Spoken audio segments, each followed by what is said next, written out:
Hi అండి. నేను పుదీనాతో నిలవ పచ్చడి చేశానండి. అది ఎలా చేసానో చూపిస్తాను. ముందు పుదీనా మంచిగా నీట్గా కడిగి పెట్టుకోవాలి. కడిగి తడి లేకుండా ఆరబెట్టుకోవాలండి. నేను మార్కెట్లో పెద్ద కట్టలు అమ్ముతారు చూడండి, అలాంటి కట్టలు 5 కట్టలంత పుదీనా అండి. ఇది మాకు దొడ్లో పండింది. ఇది మట్టి అది లేకుండా అండి నీట్గా కడిగి పెట్టుకుని ఒక క్లాత్ మీద ఆరబెట్టేసానండి. నేను తడి లేకుండా ఆరిపోవాలి.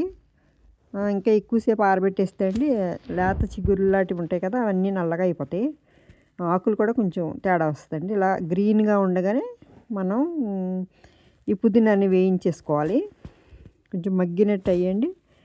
ఒక మందపాటి గిన్నె పెట్టుకుని కొద్దిగా ఆయిల్ వేసుకున్నాను. ఈ పుదీనా వేసేసుకున్నాను అండి. పుదీనాలో ఉన్న ముద్దురు కాళ్ళన్నీ తీసేసాను. లేతగా ఉన్న కాళ్ళే వేసానండి ఇందులో. ఇంకా పుదీనాని కట్ చేసుకుని వేసుకుంటే ఇంకా మనం మిక్సీ పట్టుకున్నప్పుడు ఈజీ అవుతుందండి. నేనైతే మామూలుగా వేసాను. కొంచెం మిక్సీ పట్టేటప్పుడు కష్టమైంది అన్నమాట. తొందరగా మగ్గిపోద్దండి. మూత పెట్టేస్తే మళ్ళీ అది మొత్తం కలపాలి. పైన కిందకి అంతా కలిపితే తొందరగా మగ్గిపోద్ది. చూసుకోవాలి. కొంచెం వాటర్ అయితే లేకుండానే కడిగేసాం కాబట్టి వాటర్ ఏ ఉండదు. చూసుకునండి మనం కలుపుకుంటూ ఉండాలన్నమాట.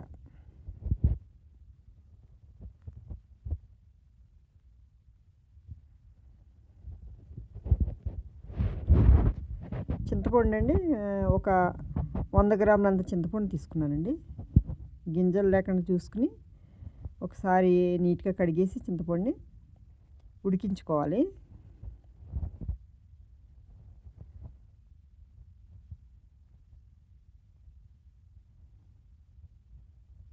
ఇది వేడి నీళ్ళలో అండి కొంచెం సేపు ఉడికించాను. ఉడికిస్తే అండి అది మనకి ఈజీగా గుజ్జు కింద వచ్చేస్తుంది. గుజ్జు కింద వచ్చేసింది కూడా ఉడికించుకోవాలండి. ఇంకా చూడండి, ఇలా దగ్గరికి ఎక్కడ నీరు లేకుండా మనకు తెలుస్తుందండి. మంచిగా ఏగిపోయినట్టు తెలుస్తుంది. ఈ చింతపండుని కొంచెం ఒక పొంగురాని ఇచ్చాను కదండి, ఇది చల్లారిన తర్వాత ఇలా మెత్తగా పిసికేసుకోవాలి. అక్కడక్కడ గింజలు ఉంటే తీసేయాలండి. చింతపండు గింజలు నేను పండే కానీ అయినా లోపల అక్కడక్కడ గింజలు ఉన్నాయి. అవన్నీ చూసుకునండి వేరేస్తున్నాను.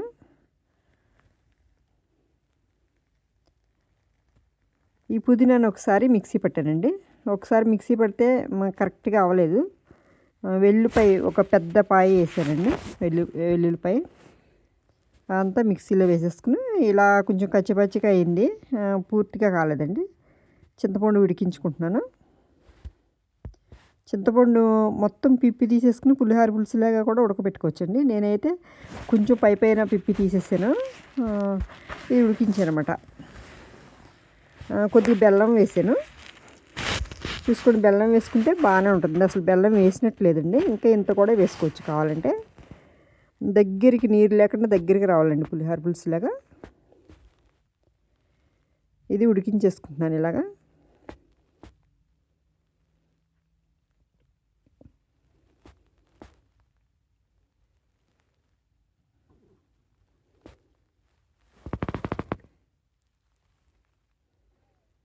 దగ్గరికి వచ్చేసిందండి. స్టవ్ ఆఫ్ చేసేసి పక్క పెట్టుకున్నాను. తాలింపు పెట్టుకుంటున్నాను అండి నేను. 2 స్పూన్లు పచ్చిశనగపప్పు, 1 స్పూన్ మినపప్పు, కొద్దిగా మెంతులు, 1 స్పూన్ జీలకర్ర, అలాగే 1 స్పూను ఆవాలు వేసుకున్నానండి. దించే ముందు 1 స్పూను ఇంగువ కూడా వేసానండి. కానీ క్లిప్పు నన్ను మిస్ అయింది, తీయలేకపోయాను. ఎండుమిర్చి వేసాను, 2 ఎండుమిర్చి, అలాగే ఎల్లిపాయ రెమ్మలు కూడా వేసాను. బాగానే వేసుకోవాలండి ఎల్లిపాయ రెమ్మలు. ఇంకొక గడ్డంత వేసుకున్నా కూడా బాగుంటుంది టేస్ట్. నువ్వుల నూనె వేసానండి. కొంచెం పొంగు వచ్చేస్తుంది ఎందుకో మరి బాగా. చిన్నది పెట్టాను తాలింపుకి. ఇప్పుడు ఒకసారి మిక్సీ పట్టాను కదండి పుదీనా. కాడలు వేసుకున్నా మంచిదే అండి. లేత కాడలే కదా అని వేసాను, ఏం కాదు. మళ్ళీ కొంచెం చింతపండు వేసుకుంటూ నేను మిక్సీ పట్టేసుకున్నాను.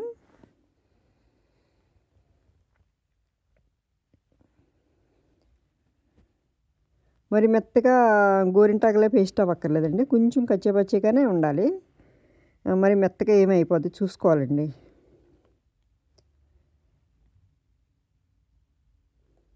ఇలా మిక్సీ పట్టేసుకుని కారం వేసానండి. ఒక 100 గ్రాముల కారం పట్టింది నాకు. అలాగే కారము ఒక బౌల్ వేసాను కదండి, దానిలో హాఫే ఉప్పు వేసాను. ఆవాలు మెంతులు దోరగా వేయించండి. ఆవాలు కూడా జస్ట్ వేయించాను అంతే, కొంచెం వేయించండి. ఆవాలు మెంతుల పొడి 2 స్పూన్లు వేసానండి, 2 టేబుల్ స్పూన్లు వేసాను.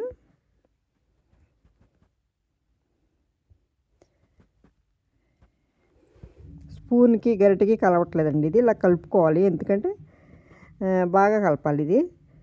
కారము ఉప్పు అన్నీ పడతాయన్నమాట. పసుపు కూడా వేసానండి, ఒక స్పూన్ అంతా. ఇలా మంచిగా ఇలా కలిసేటట్టు కలుపుకోవాలండి.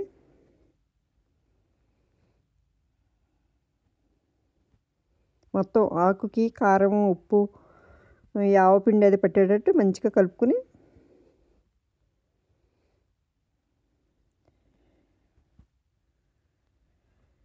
ఈ తాలింపు వేసేసుకోవాలి. నూనె 1/2 కిలో వరకు పట్టిందండి, ఇంకా కొంచెం పడితే వేసుకోవచ్చు.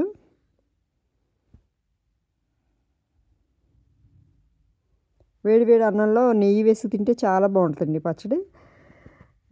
మళ్ళీ ఇడ్లీ దోశలో కూడా బాగుంది. పెరుగంచుకు కూడా బాగుందండి. మీరు ఒకసారి ఇలా ట్రై చేయండి, నచ్చితే మీరు మళ్ళీ చేసుకోవచ్చు. కొంచెము ఆకుతో ట్రై చేస్తే మీకు కుదిరితే, మీకు బాగుందనిపిస్తే మళ్ళీ చేసుకోవచ్చండి. ఆయిల్ కొద్దిగా వేడి చేసి వేస్తున్నాను అండి నేను. వేడి ఆయిలే వేసేసాను, ఏం కాదు, ఎందుకంటే అది పచ్చాకే కాబట్టి. మీకు చల్లారిన తర్వాతనే వేసుకోండి.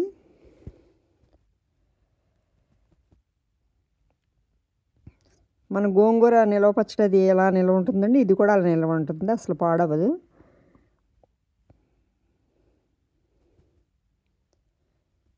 బయట పెట్టుకునే ఉంటుందండి, కాకపోతే కొంచెం నలుపు వస్తుంది కదా పచ్చడి, అందుకని నేను ఫ్రిడ్జ్లో పెట్టేసుకుంటున్నాను, బాటిల్లో పెట్టి.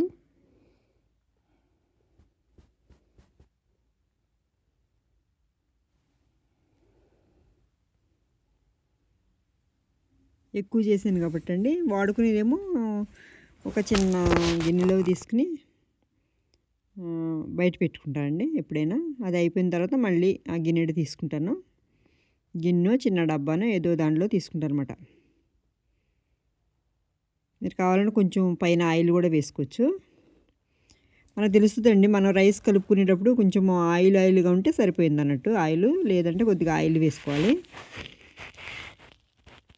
ఇవి చిన్నది ఏదైనా బౌల్లో తీసి పెట్టుకుంటానండి నేను. ఇది అయిపోయిన తర్వాత తొందరగానే అయిపోతుందండి. పెరుగంచుకు బాగుంటుంది, పెరుగంచు చపాతీలో కూడా బాగుంటుందండి ఇది. చపాతీలో బాగుంటుంది, పెరుగంచుకు బాగుంటుందండి, ఇడ్లీ దోశలోకి బాగుంటుంది, రైస్లోకి బాగుంటుంది. మీరు ఒకసారి ఇలా చేసుకుని చూడండి. నా ఈ వీడియో నచ్చితే లైక్ చేయండి, షేర్ చేయండి, మీ ఫ్రెండ్స్ ఎవరికైనా షేర్ చేయండి. సబ్స్క్రైబ్ చేసుకోకపోతే సబ్స్క్రైబ్ చేసుకోండి. ఇది కలిపిన దానిలోండి కొంచెం రైస్ వేసుకుని చూస్తే మనకి సరిపోయిందా, ఉప్పు అవన్నీ కరెక్ట్ సరిపోయినాయండి. మళ్ళీ ఉప్పు ఇంకా వేయాల్సిన అవసరం లేకపోయింది. కారం బౌల్ వేస్తే హాఫ్ ఉప్పు వేసానండి, ఎందుకంటే ఆకుకూరలో కొద్దిగా ఉప్పు ఉంటుంది, అందుకని బరాబరి మనం ఎక్కువ వేసుకోక్కర్లేదు. టేస్ట్ అయితే చాలా బాగుంది. నా వీడియో నచ్చితే లైక్ చేయండి, షేర్ చేయండి, సబ్స్క్రైబ్ చేసుకోండి. Thank you.